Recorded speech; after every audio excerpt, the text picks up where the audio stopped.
Hello everyone, welcome back to जीटेक poly.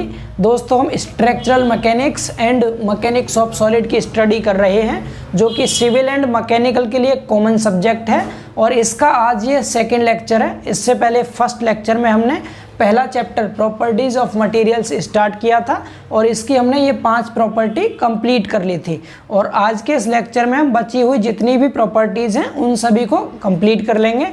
That means इस second lecture में आपका पहला चैप्टर पूरी तरह से कंप्लीट हो जाएगा। ठीक है, आपको बहुत ध्यानपूर्वक क्लास को समझना है, बिकॉज ये थ्योरी वाला पार्ट है, तो आपको जितना इंटरेस्ट के साथ इसे पढ़ेंगे आप उतना ही इजीली आपको समझ में आ जाएगा।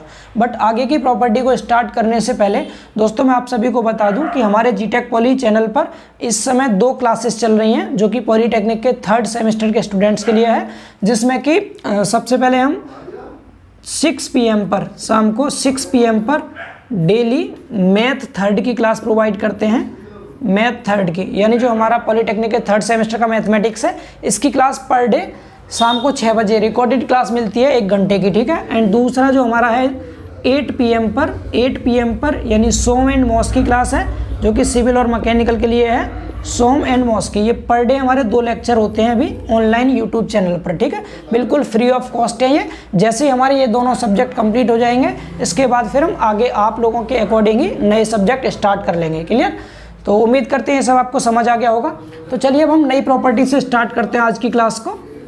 ठीक है, ये 5 प्रॉपर्टी आप सभी ने देख ली होंगी, नहीं भी देखी है तो आपको चैनल पर प्लेलिस्ट बनी हुई है सोम एंड मॉस के नाम से, तो आप जाकर के देख लें, आपको समझ में आ जाएगा। ठीक है, इसके बाद फिर आज हम छठी प्रॉपर्टी से स्टार्ट करेंगे, प्रॉपर्टीज नंबर 6। तो दोस्तों छठी प्रॉपर्टी है हमारी ब्रिटलनेस यानी भंगुरता। तो बात करते हैं ब्रिटलनेस के बारे में। थ्योरी पार्ट है इसलिए मैंने पहले लिख दिया है, जिससे कि आप सभी का टाइम बच सके। तो पहले समझते हैं ब्रिटलनेस को, थ्योरी आप बाद में पढ़ेंगे, पहले इसको अच्छे से समझ लेंगे क्या होता है ब्रिटलनेस। अब ब्रिटलनेस को याद करने से पहले आपको याद करना है जो मैंने आपको पहले लेक्चर में डक्टिलिटी पढ़ाया था। मैंने आपको डक्टिलिटी पढ़ाया था, डक्टिलिटी जिसे आप हिंदी में तन्यता कहते हैं, तन्यता। तो मैंने आप सभी को डक्टिलिटी इससे रिलेट करके क्यों याद करेंगे, क्योंकि आपको आसानी से याद आ जाएगा। देखना ध्यान से, डक्टिलिटी में आपको क्या बताया था कि कोई भी मटेरियल होता है, कोई पदार्थ होता है, आप इस पर लगाते हैं तनाव बल, मतलब टेंसाइल फोर्स लगाते हैं आप इस पर, और जब टेंसाइल फोर्स लगा के इसको खींचते हैं तो ये पतले तार के रूप में कन्वर्ट हो जाता है। क्या हो जाता है? ये पतले तार के रूप में बदल जाता है। हम बल लगा के, टेंसाइल फोर्स लगा के किसी भी मटेरियल को अगर पतले तार के रूप में, थिन वायर के रूप में कन्वर्ट कर देते हैं तो उसको कहते हैं डक्टिलिटी। अब यहाँ तक तो पतले तार के रूप में ये कन्वर्ट हो गया टेंसाइल फोर्स लगाने के बाद। ठीक है, ये वाला, ये टेंसाइल फोर्स लगाया, पतले तार में बदल गया। अब अगर आप इसे और ज़्यादा खींच देंगे तो क्या होगा? फिर ये तार बीच में से टूट जाएगा। अगर आपने और ज़्यादा खींच दिया तो ये तार आपका टूट जाएगा। तो यहाँ से आपको क्या समझ आ रहा है कि डक्टिलिटी में क्या होता है, हम टेंसाइल फोर्स लगाते हैं तो पहले उसकी लंबाई बढ़ती है, बहुत ज़्यादा लंबाई बढ़ जाती है, और ये लंबाई ऐसी बढ़ जाती है कि ये दोबारा वापस नहीं आता अपनी इस वाली शेप में। जब ये पतला तार बन गया तो पतला तार बनने के बाद फिर से ये इतना मोटा नहीं हो पाता है, इसीलिए इस वाले डिफॉर्मेशन को हम प्लास्टिक डिफॉर्मेशन कहते थे। क्या कहते हैं? Plastic deformation. प्लास्टिक डिफॉर्मेशन का मतलब है दोस्तों इसकी लंबाई परमानेंट बढ़ गई। प्लास्टिक में क्या बताया था कि जब लंबाई बढ़ जाती है और फोर्स हटाते हैं तो फिर से वो लेंथ आपकी दोबारा से वापस नहीं आता अपने ओरिजिनल शेप और साइज में, इसलिए इसको हम प्लास्टिक डिफॉर्मेशन कहेंगे। यानी परमानेंट लंबाई में वृद्धि हो गई, तब उसके बाद ये टूटा है। क्या समझ पा रहे हैं आप समझ पा रहे हैं डक्टिलिटी के बारे में कि पहले क्या हो रहा है, इसमें फोर्स लगाया तो इसमें प्लास्टिक डिफॉर्मेशन बहुत ज़्यादा हो गया, और प्लास्टिक डिफॉर्मेशन होने के बाद ये टूटा है। जबकि ब्रिटलनेस में क्या होता है, ब्रिटलनेस में आप सिंपल एक चौक का एग्जांपल ले सकते हैं। चौक जिस पे हम ब्लैक बोर्ड पे लिखते हैं ना, जिस चौक से, आप उस चौक को माइंड में रख करके इसको डिफाइन कर सकते हैं। कैसे? आपने देखा होगा, अगर मेरे हाथ में ये चौक है, सपोज मान लो भी मार्कर है ये, अगर ये चौक होता, मैं इसको छोड़ देता तो नीचे फर्श पर गिरते ही क्या होता, ये छोटे छोटे टुकड़ों में टूट जाता। तो क्या टूटने से पहले इसकी लंबाई में वृद्धि हुई? क्या टूटने से पहले इस चौक के टूटने से पहले इसकी लंबाई में कोई वृद्धि हुई?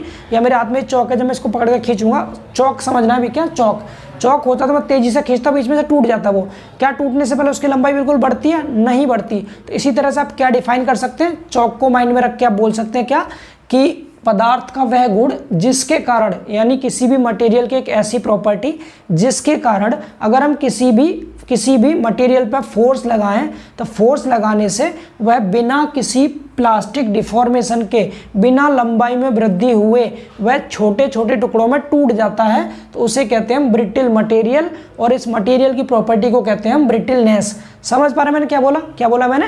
आपने बोला कि जो डक्टिलिटी होता है इसमें प्लास्टिक डिफॉर्मेशन होने के बाद आपका टूट रहा है मटेरियल, पहले लंबाई में वृद्धि होगी बाद में टूट रहा है, जबकि ब्रिटिलनेस में क्या हो रहा है, चौक लिया आपने, पकड़ के खींचा, लंबाई नहीं बढ़ी, डायरेक्ट टूट गया वो छोटे टुकड़ों में। ठीक है, तो उसी से हम डिफाइन कर देंगे क्या कि पदार्थ का वह गुण जिसके कारण किसी पदार्थ पर बल लगाने से वह पदार्थ बिना किसी प्लास्टिक डिफॉर्मेशन के, इस लाइन को याद रखेंगे आप, क्या बिना किसी प्लास्टिक डिफॉर्मेशन के यानी लंबाई में वृद्धि हुए बिना छोटे छोटे टुकड़ों में टूट जाता है, तो यह पदार्थ कहलाता है ब्रिटिल मटेरियल और पदार्थ का यह गुण कहलाता है ब्रिटिलनेस। सभी को समझ आ रहा है? इसके और बहुत सारे एग्जांपल आप लोग बता सकते हैं, जैसे कि आपने ब्रिक ले लिया, ब्रिक मतलब ईंट होता है, अगर आप ईंट को भी देखेंगे, ईंट आपने अगर ऊपर से नीचे छोड़ दी तो इस ईंट की लंबाई बढ़े बिना ही वो टूट जाएगी। तो ब्रिक भी क्या है, ब्रिक एक भंगुर पदार्थ है, एक ब्रिटिल मटेरियल है। इसके अलावा लेड की बात करें तो लेड क्या है, लेड भी दोस्तों शीशा जो होता है उसकी भी लंबाई नहीं बढ़ती टूटने से पहले,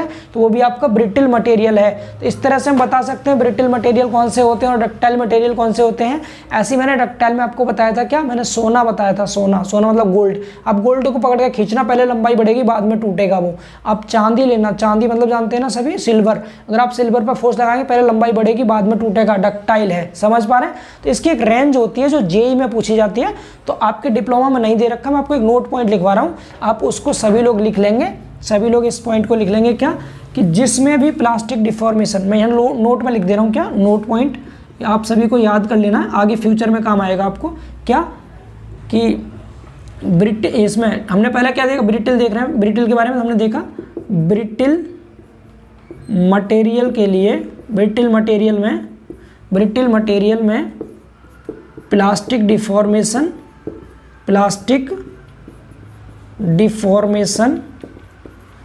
5% से कम होता है, 5% से कम होता है।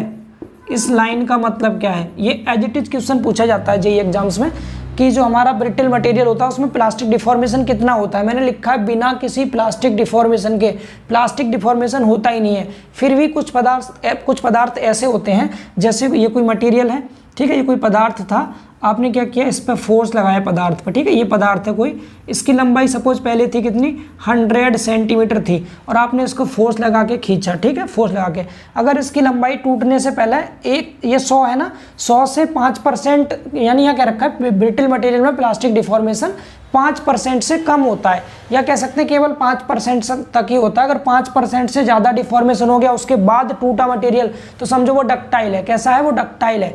5% से कम होता है ब्रिटिल मटेरियल, और अगर 5% से ज़्यादा होगा तो वो होगा डक्टाइल मटेरियल। कौन सा, डक्टाइल, तन्य पदार्थ, डक्टाइल मटेरियल। ठीक है, ये आपको माइंड में याद रखना है, बहुत इंपॉर्टेंट पॉइंट बताया मैंने आपको ये, क्योंकि आपके माइंड में ये भी तो आ सकता है कुछ मटेरियल तो ऐसे हैं जो कि क्या किया आपने, फोर्स लगाया तुरंत टूट गए, लंबाई नहीं बढ़ी। कुछ ऐसे हैं जिनकी लंबाई बढ़ने के बाद टूटते हैं वो, तो ऐसा भी तो हो सकता है। कुछ मटेरियल ऐसे होंगे जिनकी लंबाई कम बढ़ती है उसके बाद टूटते हैं। तो अगर 5% से भी कम लंबाई बढ़ती है टूट जाते हैं तो उन्हें कहेंगे ब्रिटिल हैं वो। अगर 5% से ज़्यादा लंबाई बढ़ने के बाद टूटते हैं तो कहेंगे डक्टाइल है। क्या है, डक्टाइल। जैसे ये 100 सेंटीमीटर की कोई भी बॉडी थी, कोई भी मटेरियल है, अब आपने फोर्स लगाया, सपोज टूटने से पहले इसकी लंबाई हो गई 103, अगर 103 सेंटीमीटर लंबाई होने के बाद टूटा तो क्या होगा, तो भी ये ब्रिटिल मटेरियल रहेगा। 104 सेंटीमीटर लंबाई हो गई इसकी बढ़ करके तब टूटा, तब भी ब्रिटिल है। 105 सेंटीमीटर तक ब्रिटिल रहेगा, और जैसी लंबाई सपोज टूटने से पहले इसकी लंबाई 107 हो गई या 106 हो गई तो बोल देंगे अब ये डक्टाइल मटेरियल हो गया, क्योंकि इसमें प्लास्टिक डिफॉर्मेशन 5% से ज़्यादा आ गया। इसलिए समझ पा रहे हैं सभी बच्चे, सभी को क्लियर है ये? तो नोट पॉइंट है, जेईई एग्जाम्स में पूछा जाता है, आपके डिप्लोमा में इतना ज़्यादा नहीं पूछा जाएगा, फिर भी आपको ये नोट में लिख लेना अपने नोट्स में, ताकि आप फ्यूचर में पढ़ेंगे तो आपको याद रहेगा। अब मेरा एक कॉमन सा क्वेश्चन है आपसे, मैं पूछ रहा हूँ रबर बताइए। जो रबर होता है RUBBER, ये रबर, ये कई बार पूछा है जेईई में। रबर जो होता है ये ब्रिटिल मटेरियल है या डक्टाइल मटेरियल है? क्या पूछा मैंने? रबर जो होता है ये ब्रिटिल मटेरियल है या डक्टाइल मटेरियल है? आपको कमेंट में जरूर बताना है। देन आफ्टर मैं आपको कल की क्लास में फिर बता दूंगा कि ये कौन सा है, डक्टाइल है या ब्रिटिल ब्रिटेल है। मैं इलास्टिक की बात नहीं कर रहा, इलास्टिक तो ये है, इलास्टिक तो है ही है, मैंने पूछा है ये ब्रिटेल है या डक्टाइल है, क्योंकि इसमें क्या हो रहा है, आप लंबाई जब बल लगाते हैं लंबाई तो बढ़ जाती है, तो लंबाई बढ़ के डेट मीन्स इलास्टिक तो ये है, लेकिन अब आपको बताना क्या है कि ये ब्रिटेल है या डक्टाइल है। इस पॉइंट को माइंड में रखते हुए इसको आप बताएंगे, सभी कमेंट करके मुझे जरूर बताएंगे, ठीक है। गूगल कोई नहीं करेगा, सभी कमेंट करके बताएंगे। अच्छा एक बार ये बताइए, दोनों में डिफरेंस अब क्लियर हो गया ना अच्छे से, ब्रिटेलनेस क्या है, डक्टिलिटी क्या है, क्लियर है। डक्टाइल में क्या होता है, पहले लंबाई बढ़ती है उसके बाद टूटता है। पतले तार में बनाया हमने, पहले पतले तार बन गए, बाद में वो टूटा, डक्टाइल हो गया, मतलब इसमें प्लास्टिक डिफॉर्मेशन 5% से ज़्यादा होता है। और ब्रिटल मटेरियल क्या होते हैं, ब्रिटल मटेरियल वे मटेरियल्स होते हैं जिन पर बल लगाया, लंबाई में बहुत ज़्यादा वृद्धि नहीं हुई, केवल 5% तक की वृद्धि होगी, 5% से भी कम अगर प्लास्टिक डिफॉर्मेशन है तो वो क्या हो जाएगा, ब्रिटल मटेरियल हो जाएगा। यही यहाँ डेफिनेशन में लिखा है, आप इसका स्क्रीनशॉट ले सकते हैं अगर आप सभी को क्लियर हो गया हो तो, और नहीं क्लियर हुआ तो मुझे कमेंट करके बता देंगे, मैं आपको और अच्छे से क्लियर कर दूंगा। इसको समझ आ गया सभी को? तो चलिए अब अगली प्रॉपर्टी की बात करते हैं और इसको रफ करते हैं। अब देखिए दोस्तों, अगली दो प्रॉपर्टी की बात करते हैं, हार्डनेस एंड टफनेस। इन दोनों को हम एक साथ रिलेट करके याद करेंगे क्योंकि दोनों एक दूसरे से थोड़ी थोड़ी संबंधित हैं। आप दोनों में डिफरेंस करके आसानी से याद कर सकते हैं, ठीक है।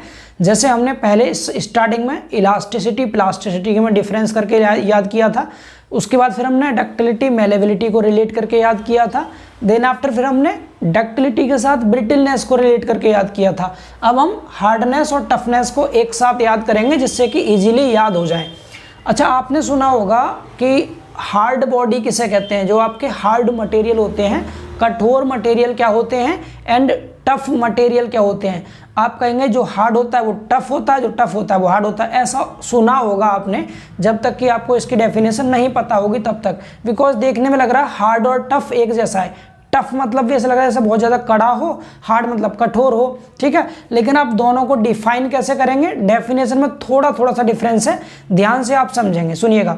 जैसे ये कोई बॉडी है दोस्तों, ये क्या है, कोई भी बॉडी है, बॉडी मतलब कोई मटेरियल है, ये कोई मटेरियल है, ठीक है। अब आप इस मटेरियल को दो तरह से टेस्ट कर सकते हैं, कैसे कैसे। एक तो आप इस मटेरियल को ऐसे ऊपर से घिस के देखेंगे, नाखून से या चाकू से इसको खुरचेंगे आप इसको। जैसे आपने पनीर देखा है, पनीर खाया भी होगा सभी ने, अगर आप पनीर पे ऐसे स्क्रैच करते हैं तो पनीर सॉफ्ट होता है, वो हार्ड नहीं है, सॉफ्ट है, उस पर ईजीली स्क्रैच हो जाते हैं, यानी वो खुरचने का बहुत ज़्यादा विरोध नहीं करता है। जबकि अगर आप कोई सॉलिड बॉडी ले लो, कोई ठोस पदार्थ ले लो, अगर आप किसी ठोस को, किसी सॉलिड को ऐसे हाथ से खुरचना शुरू कर देंगे, वहीं मैं सॉलिड में भी बात करूं तो आप डायमंड ले लो, किसको, डायमंड, हीरा, आप हीरो को नाखून से घिसना, चाकू से घिसना, उस पर कोई स्क्रैच नहीं आएगा, उस पर कोई भी खुरचन नहीं होगी, कोई स्क्रैच उसके ऊपर नहीं आएगा।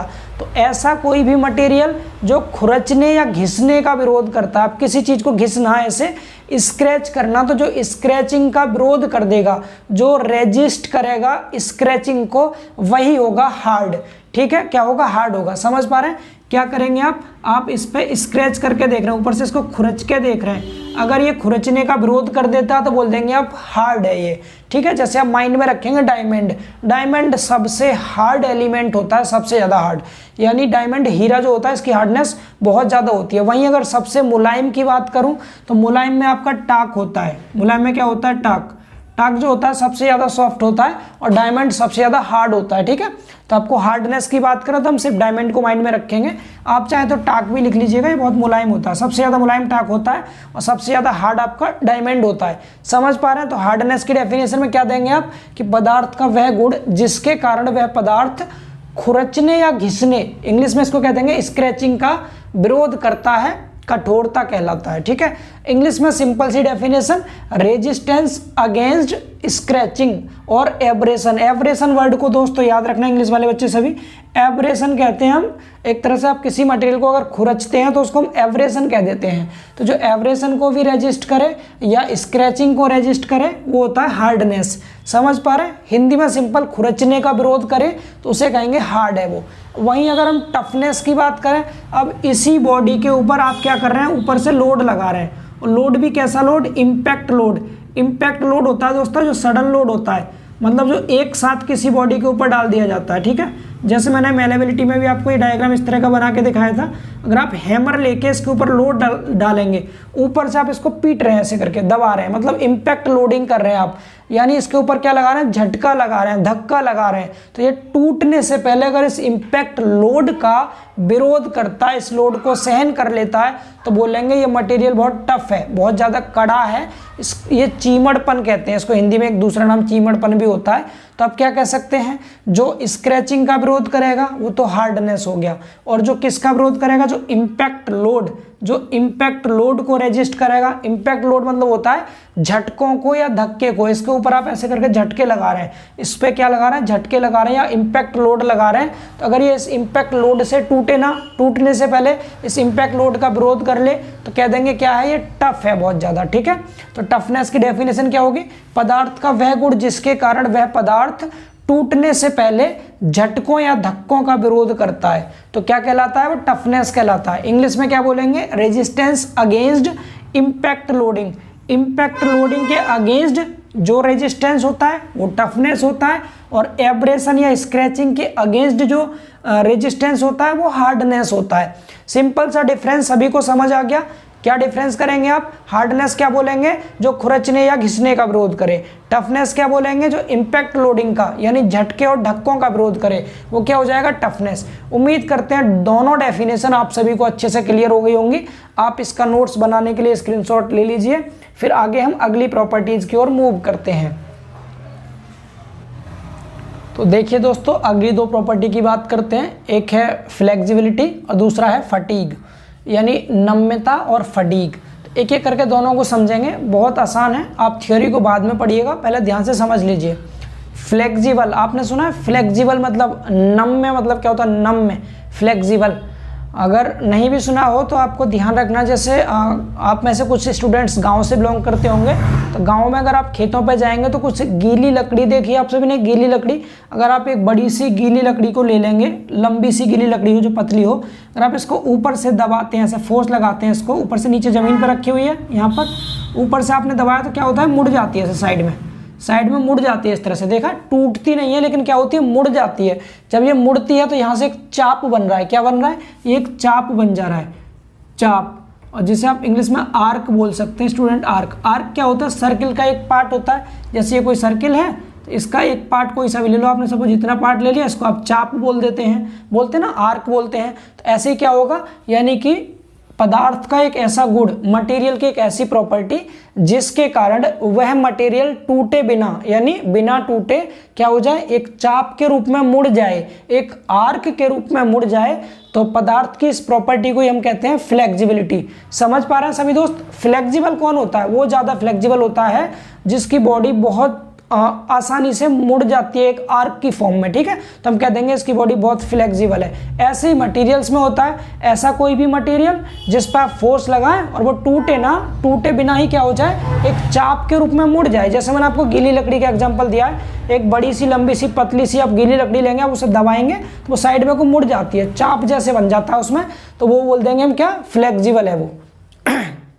सॉरी, तो क्या हो गया, पदार्थ का वह गुण जिसके कारण वह पदार्थ बिना टूटे किसी चाप में मुड़ जाता है, किसी आर्क के रूप में मुड़ जाता है, तो उसे क्या कहते हैं, फ्लेक्सिबिलिटी कहते हैं। यानी वह मटेरियल आपका फ्लेक्सिबल मटेरियल होता है और मटेरियल की यह प्रॉपर्टी फ्लेक्सिबिलिटी होती है। सिंपल है, समझ जाएंगे सभी दोस्त। एंड अब बात करते हैं आगे फटीग। फटीग क्या होता है दोस्तों, फटीग होता है जैसे आपने एक तार ले लिया, कोई तार जानते हैं ना सभी आप, जो वायर होता है आपका, तो आपने अगर कोई तार तोड़ना है, कोई तोड़, जैसे वायर हो आपका तोड़ना, तब क्या करते हैं, ऐसे मोड़ते हैं, फिर ऐसे मोड़ते हैं, फिर मोड़ते हैं, ऐसे ऐसे करते हैं ना आप उस वायर को, ऐसे ऐसे क्या कर रहे हैं आप, इस पे आप क्या कर रहे हैं, साइक्लिक लोडिंग लगा रहे हैं। साइक्लिक लोडिंग कह दो या आप रिवर्सिबल स्ट्रेस कह दो, उत्क्रमी प्रतिबल लगा रहे हैं आप इस पर। जैसे यहाँ देख सकते हैं, ये सीधा तार था, पहले ऊपर मोड़ा, फिर नीचे मोड़ा, फिर हम इसको ऊपर मोड़ते हैं, फिर नीचे मोड़ते हैं, अब बार बार ऐसे करते रहते हैं। उससे क्या होता है, आपका जो वायर होता है वो लूज होकर टूट जाता है। ठीक है, तो ऐसा कोई भी वायर जो आप ऐसे अगर ऐसे मोड़ते हैं, वायर को ऐसे ऊपर नीचे करते हैं, इसको साइक्लिक लोडिंग कहते हैं। आपने एक बार ऊपर किया फिर नीचे किया, तो आप साइक्लिक लोडिंग लगा रहे हैं इसके ऊपर। तो जो तार जितने कम साइक्लिक लोडिंग पर टूट जाता है, वो उसकी फटीगनेस उतनी कम होती है, वो उतना ही कम फटीग होता है। ठीक है, तो आप क्या कह सकते हैं, यानी कोई भी ऐसा मटेरियल की ऐसी प्रॉपर्टी जिसके कारण वह मटेरियल रिवर्सिबल स्ट्रेस या फिर हम इसको साइक्लिक लोडिंग कहते हैं, साइक्लिक लोडिंग का विरोध करे तो उसे कहेंगे वो फटीग है, ठीक है ना। आपने ऐसे ऐसे मोड़ा इसको और ये तार आसानी से नहीं टूटा तो आप बोल देंगे ये कैसा वायर है, ये फटीग है। समझ पा रहे हैं? तो जो फटीग होता है वो नंबर ऑफ साइकिल के सीधे समानुपाती होता है, डायरेक्टली प्रोपोर्शनल होता है। कैसे डायरेक्टली प्रोपोर्शनल होगा? आपने क्या किया, इसको पहले ऊपर मोड़ा फिर नीचे, अगर ये 1-2 साइकिल पे ही टूट गया तो बोल देंगे इसकी फटीगनेस कम है, यानी कि नंबर ऑफ साइकिल कम तो फटीग कम हो गया। और अगर इस पर ज़्यादा नंबर ऑफ साइकिल लगाया आपने, बहुत ज़्यादा बार रिवर्सिबल स्ट्रेस लगाया, बार बार ऊपर नीचे कर रहे हैं आप, उसके बाद अगर ये टूट रहा है तो कह देंगे जब आपने नंबर ऑफ साइकिल ज़्यादा लगाया तो इसका फटीग भी ज़्यादा है। समझ आ रहा है सभी को?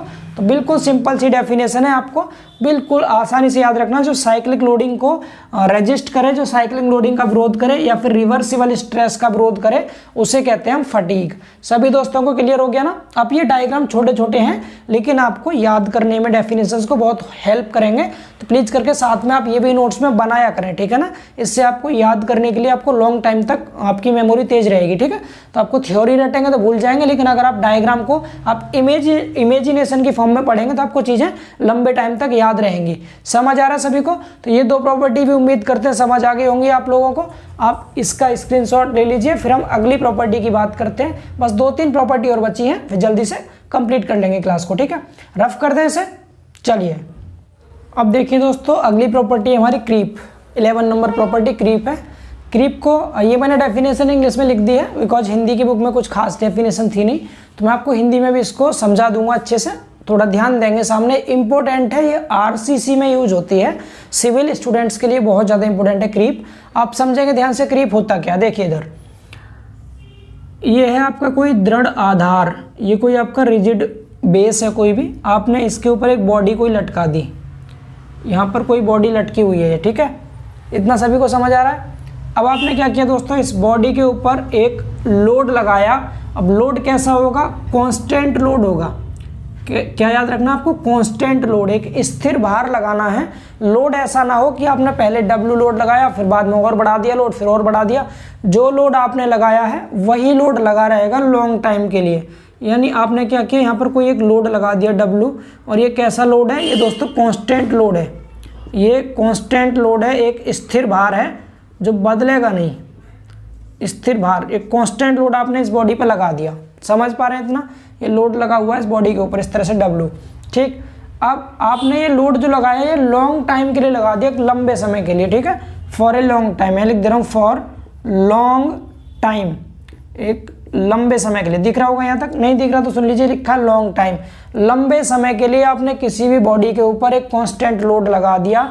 एंड टेम्परेचर कैसा रखा? High temperature, eight high temperature, मतलब इसका टेम्परेचर आपने बहुत अधिक रखा, ठीक है, हाई टेम्परेचर पर। अब होगा क्या? लॉन्ग टाइम से मतलब है आप इस पर एक हफ्ते के लिए, एक महीने के लिए, एक साल के लिए इस तरह से लगाएंगे, ऐसा नहीं 1-2 घंटे के लिए लगाया आपने, ठीक है। जब आपने इसको 1-आध साल तक छोड़ दिया लगा के, 1-आध महीने के लिए या मिनिमम 7 दिन के लिए आपने इस पर लगा के छोड़ दिया, ठीक है, लोड को, तो होगा क्या? ये जो बॉडी है इसकी लंबाई परमानेंट थोड़ी सी बढ़ जाएगी, स्थायी रूप से इसकी लंबाई में थोड़ी सी वृद्धि हो जाएगी दोस्तों। मोटाई कुछ कम हो जाएगी इसकी, लेकिन लंबाई क्या होगी? परमानेंट बढ़ जाएगी। इस तरह से यहाँ से यहाँ तक इसकी लंबाई बढ़ गई है। और ये जो लंबाई बढ़ी है, जैसे मैंने डेल्टा एल बोल दिया ये वाला, ये लंबाई कैसे बढ़ेगी? परमानेंट। तो मैं बोल दूंगा इसको परमानेंट, या आप इसको प्लास्टिक भी बोल सकते हैं। इसमें परमानेंट डिफॉर्मेशन आ गया। परमानेंट डिफॉर्मेशन मतलब हो गया स्थायी रूप से इसकी लंबाई में वृद्धि हो गई, इतनी लंबाई में इसकी वृद्धि हो गई स्थायी रूप से। समझ आ रहा है सभी को? तो ये जो परमानेंट डिफॉर्मेशन आया है इस बॉडी में, इसी को हम क्रीप कहते हैं, क्रीप। अब आप क्रीप को कैसे डिफाइन करेंगे? तो क्रीप को आप डिफाइन करेंगे क्या, कि यदि हम किसी भी बॉडी पर कोई कांस्टेंट लोड लॉन्ग टाइम के लिए हाई टेम्परेचर पर लगाते हैं, तो इस बॉडी में इस लोड के कारण जो परमानेंट डिफॉर्मेशन आता है, परमानेंट से मतलब ये अगर आपने 7 दिन के बाद इस लोड को हटाया तो ये इसकी जो लंबाई बढ़ गई है ये बढ़ी ही रहेगी, वापस नहीं जाएगा अपनी ओरिजिनल शेप और साइज में। तो ये जो परमानेंट डिफॉर्मेशन आया है इसी को हम क्रीप कहते हैं। सभी को समझ आ रहा है? तो इंग्लिश में तो आप यहाँ से लिख लेंगे, permanent deformation due to time period at constant load at high temperature is called creep. और हिंदी में आप क्या कह देंगे, हिंदी में बोल देंगे किसी भी बॉडी पर एक हाई टेम्परेचर पर एक लंबे समय के लिए स्थिर भार लगाने के कारण वस्तु में जो स्थायी रूप से लंबाई में वृद्धि हो जाती है उसे हम क्रीप कहते हैं। उम्मीद करते हैं क्रीप सभी दोस्तों को क्लियर हो गया होगा।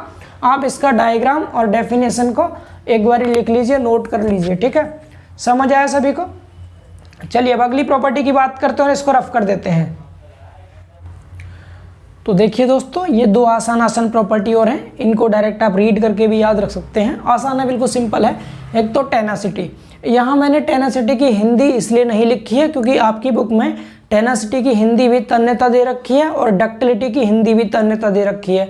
एक्चुअल में डक्टिलिटी को हिंदी में तन्यता कहते हैं, लेकिन टेनासिटी की हिंदी तन्यता ना होकर कुछ और होती होगी जो कि मुझे पता नहीं है, इसीलिए अभी के लिए आप इसको टेनासिटी ही याद रखेंगे, ठीक है।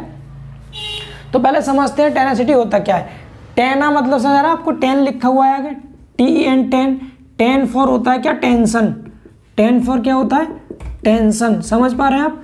टेंशन का मतलब है कि किसी भी बॉडी पे अगर आपने फोर्स लगाया, कौन सा, टेंसाइल फोर्स। जैसे ये कोई बॉडी है और आपने इसको पकड़ के खींचा बाहर की ओर, टेंसाइल फोर्स लगा के आपने इस बॉडी को खींचा तो क्या कर रहे हैं आप, टेंसाइल फोर्स लगा रहे हैं। जब आप टेंसाइल फोर्स लगाएंगे तो इसके अंदर से स्ट्रेस उत्पन्न होगा, ठीक है। तो जितना मैक्सिमम स्ट्रेस उत्पन्न हो जाएगा इस बॉडी के फेल होने से पहले या इस बॉडी के टूटने से पहले, जितना अधिकतम प्रतिबल होगा इसके अंदर उत्पन्न, वही क्या कहलाएगा, टेनासिटी कहलाता है। तो आप हिंदी में तो बोल सकते हैं क्या कि किसी पदार्थ के तनाव में टूटने की स्थिति में, यानी टूटा नहीं है अभी, टूटने की स्थिति में आया है, सिर्फ उसके जस्ट बाद टूट जाएगा। तो टूटने से पहले या कह सकते हैं टूटने की स्थिति में जितनी अधिकतम प्रतिबल तीव्रता उत्पन्न की जा सकती है उसे पदार्थ की टेनासिटी कहते हैं। तो जितनी इसमें अधिकतम प्रतिबल तीव्रता उत्पन्न कर ली जाएगी वो क्या है, टेनासिटी है। इंग्लिश में बिल्कुल सिंपल डेफिनेशन है, the ultimate tensile strength in a body is called tenacity. यानी अल्टीमेट टेंसाइल स्ट्रेंथ, जितनी अधिकतम टेंसाइल स्ट्रेंथ इस बॉडी की होगी वही क्या कहलाती है, टेनासिटी कहलाती है, जिसके कारण ये बॉडी इस टेंसाइल फोर्स का विरोध कर रही है, ठीक है। आपने बल लगा के खींचा तो ये टूटने से पहले जितना अधिकतम प्रतिबल उत्पन्न कर देगी वो क्या है, टेनासिटी है। उम्मीद करते हैं समझ आ गया होगा। आप इसको यहाँ से लिख लीजिएगा। इसी तरह से अगर बात करें स्ट्रेंथ की, स्ट्रेंथ मतलब होता है सामर्थ्य। जैसे आप लोगों की कुछ सामर्थ्य होगी, सामर्थ्य मतलब क्या है, भार को सहन करने की जो क्षमता होती है वो होती है सामर्थ्य। लोड कैरिंग कैपेसिटी या load bearing capacity is called strength.